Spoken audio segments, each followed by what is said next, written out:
What's going on, everyone? So yesterday, Shams Charania talked about how the Lakers are active in the trade market looking for a center. JJ Redick has been very open and even kind of dropping subtle hints. I made a video, was it yesterday, I believe, before the Shams news that, I believe that JJ talking about, Anthony Davis at the 4 more, playing there, right? Like having a center alongside so AD can play more 4.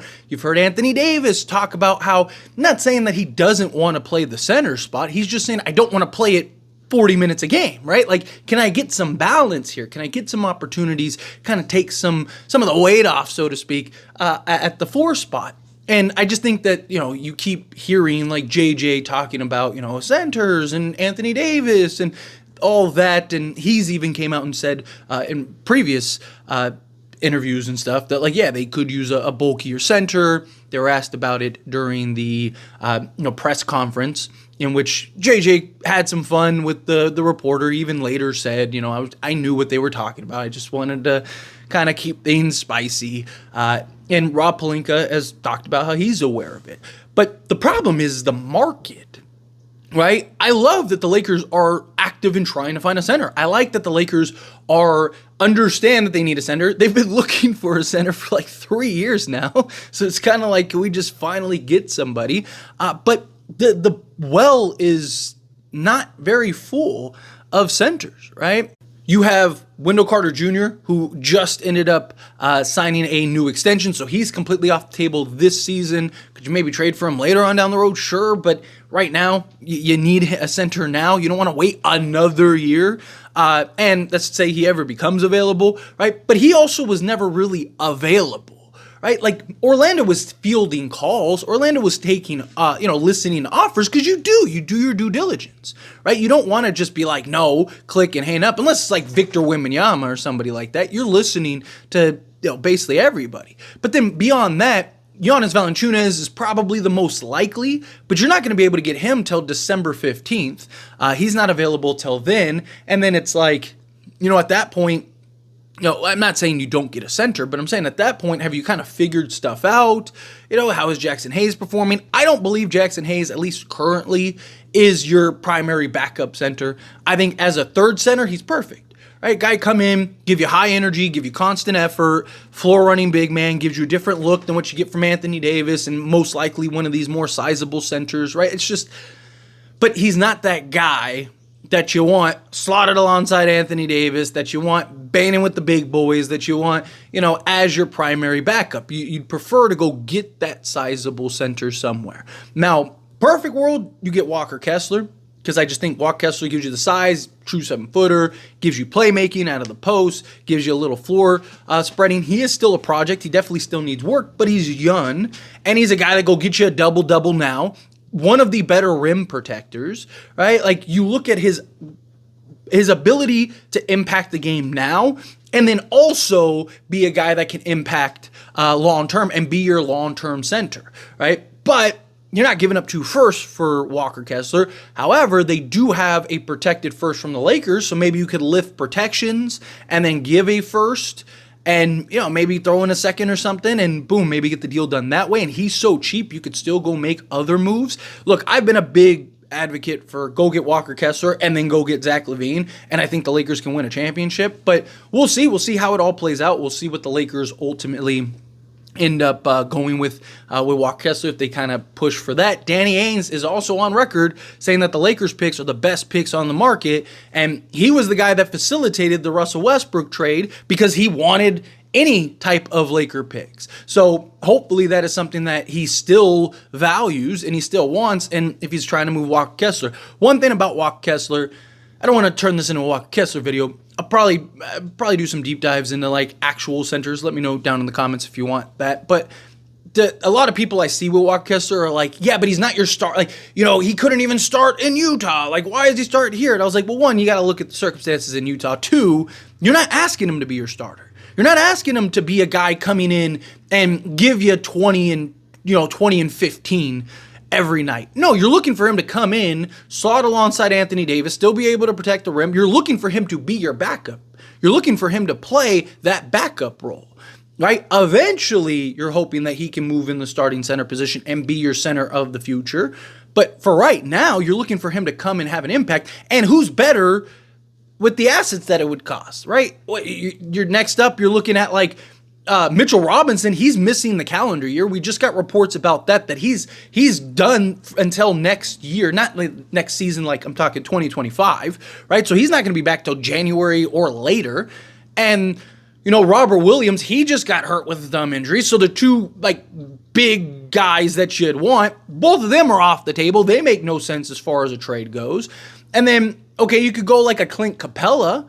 I've talked about how I don't mind Clint Capella just because he is a $20 million expiring contract, but you have to get to $20 million in salary to trade for him.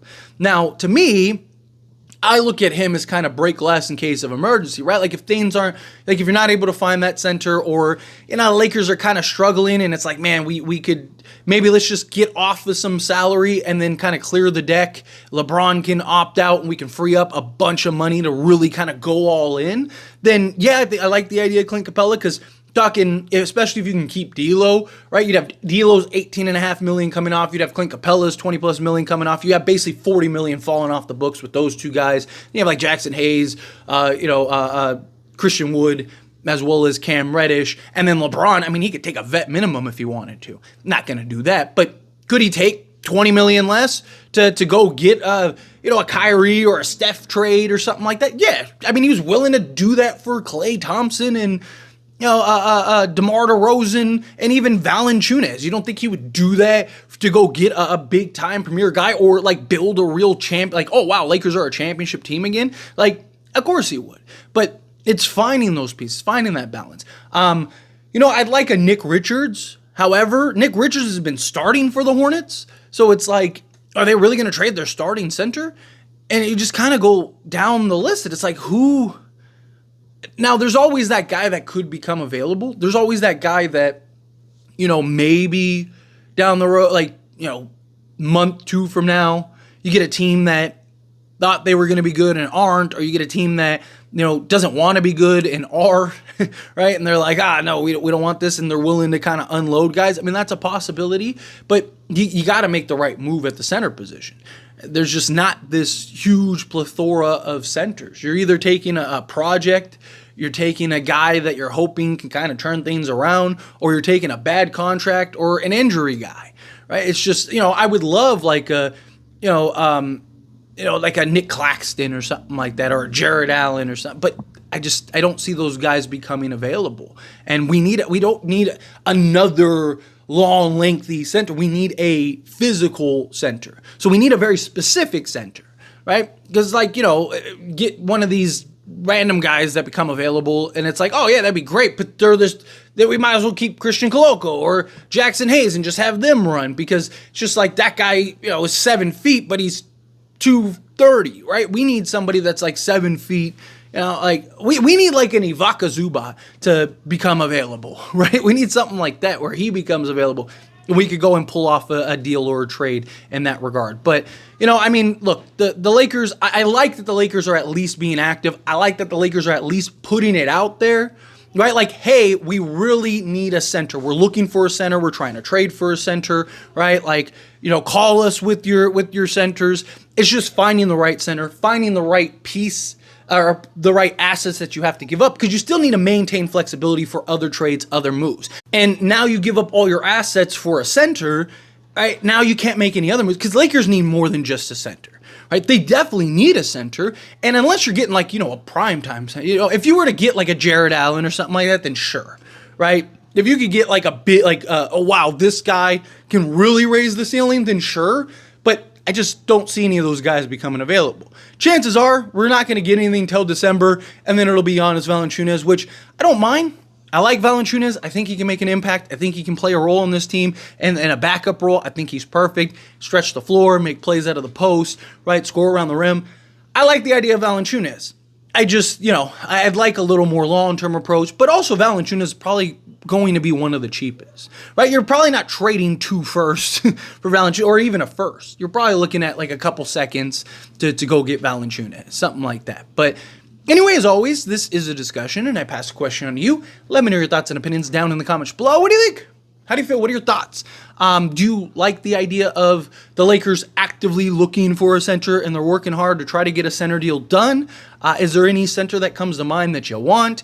Tell you what, give me a center that you think is the most realistic, and then give me like your pipe dream center, like the best case scenario, like a Jared Allen or something like that. And then give me like a center that you think, you would love to have that, may or may not like, like I said, a Jared Allen, but like a Nick Richards, who's not really available or doesn't appear to be available, but you'd love him, kind of go that route. Let's have some fun with some explorations of centers. And then also let me know if you want me to kind of break down a couple centers and their fits with the Lakers if we were to go and acquire them. At least, again, Lakers are active in trying to find a center. That's a good sign. But anyway, as always, this is a discussion, so let me know down in the comments below. That being said, if you haven't liked this video, hit that like button. Helps me a lot. Lets me enjoy these types of videos, and I truly appreciate it. Not subscribe channel, hit that subscribe button. Turn on the bell notifications. Appreciate y'all. See you in the next one. Thank you.